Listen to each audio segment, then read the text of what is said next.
governors here present, cabinet secretaries, PSAs, investors from this region, and everyone here, allow me to take this opportunity first to appreciate this conference. The outcomes of a conference are sometimes not in the number of people who come, but the decisions that are made. And in particular, we have come here to Nyanza to highlight the huge potential that exists. And I want to join my colleagues who have spoken before me to say that we have all that is needed for Nyanza to take off. If it's an airport, many counties don't even have an airstrip. You have an international one. You have a lake. You have an educated population. You have an English-speaking population. So these are huge things that we cannot overlook.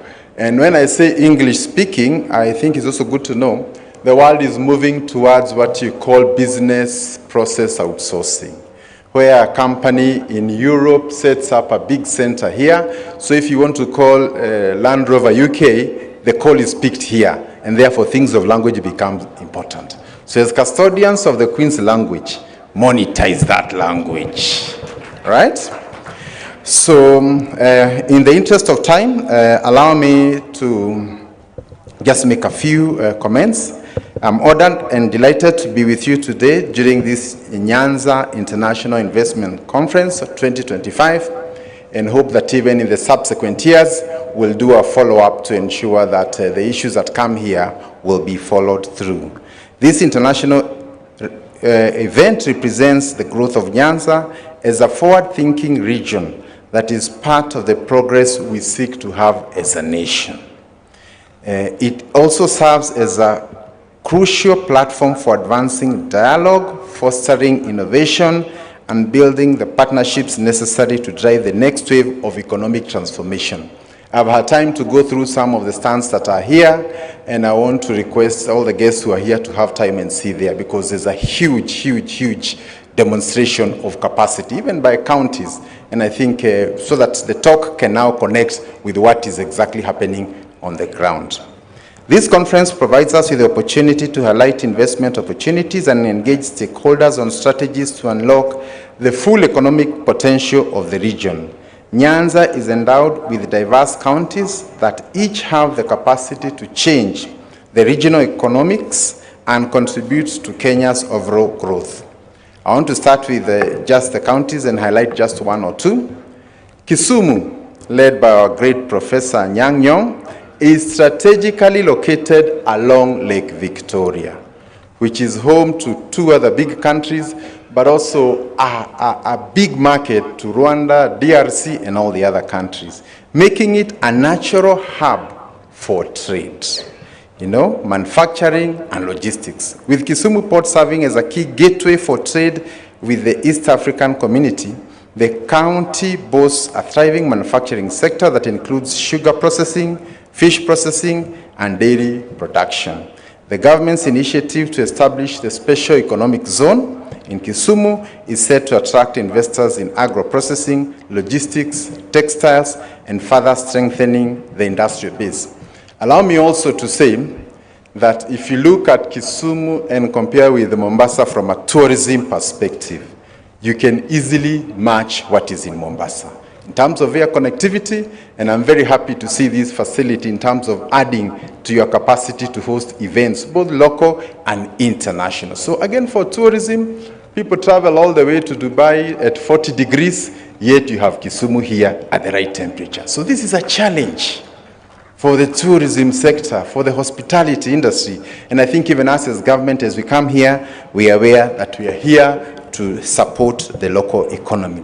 Siaya County, led by our good governor here, Orengo, stands as an agricultural powerhouse, producing cotton, groundnuts, fish, and rice. And allow me to say that for groundnuts, we have a huge shortage.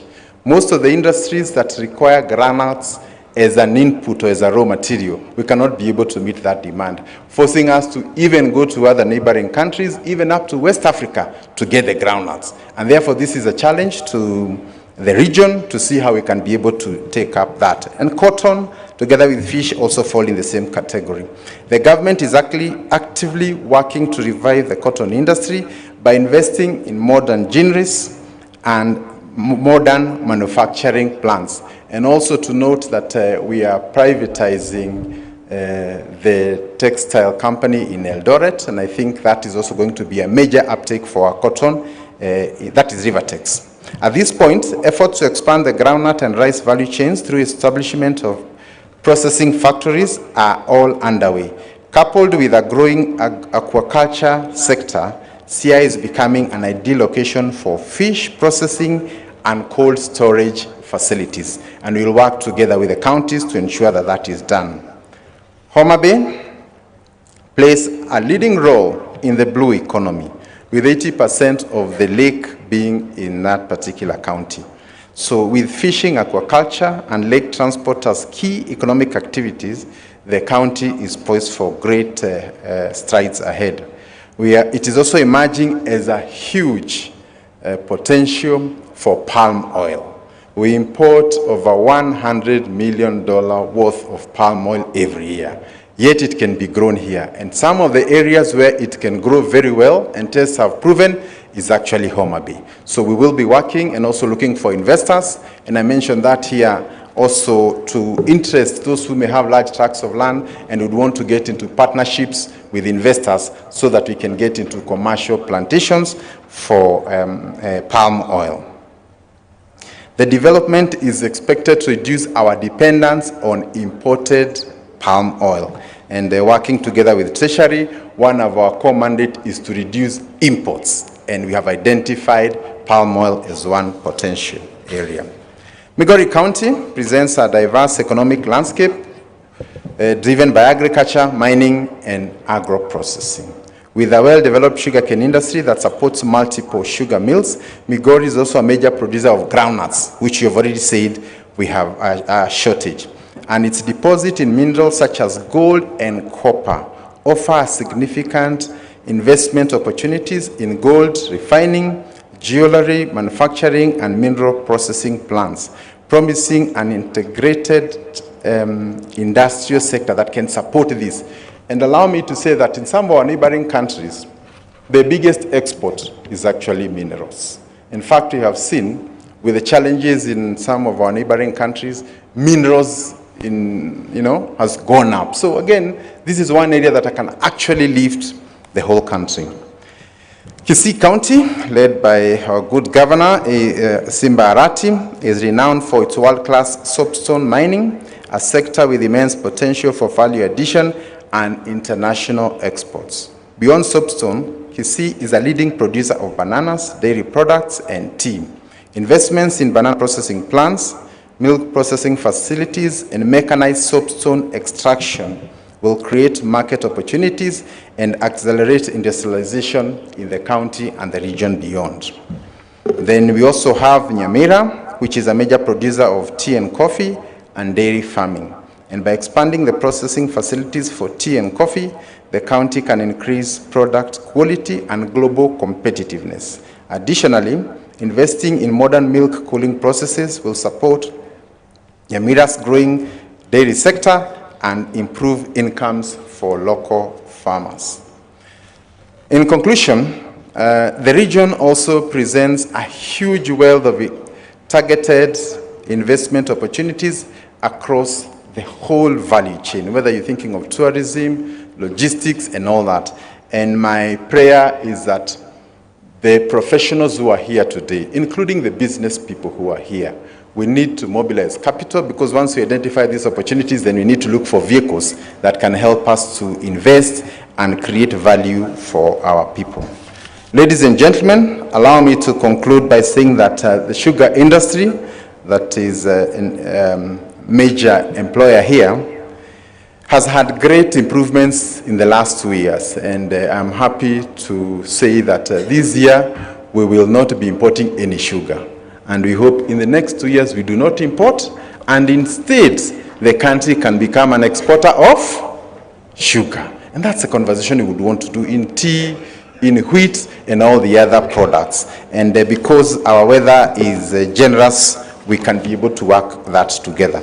So I do not want to say beyond that, just to comment one last issue on the industrial question. There has been talk that sometimes industries are closing in Kenya, or maybe the conditions are not too good.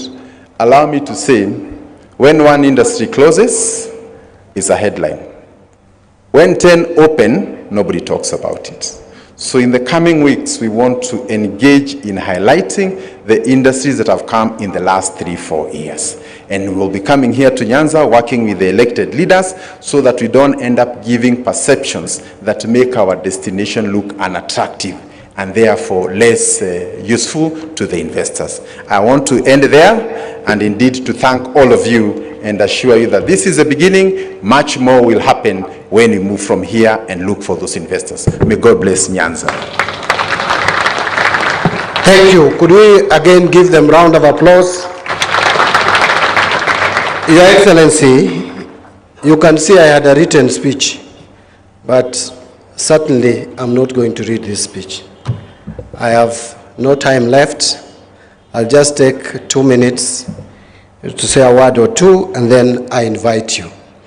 And I will start by saying that we have an opportunity.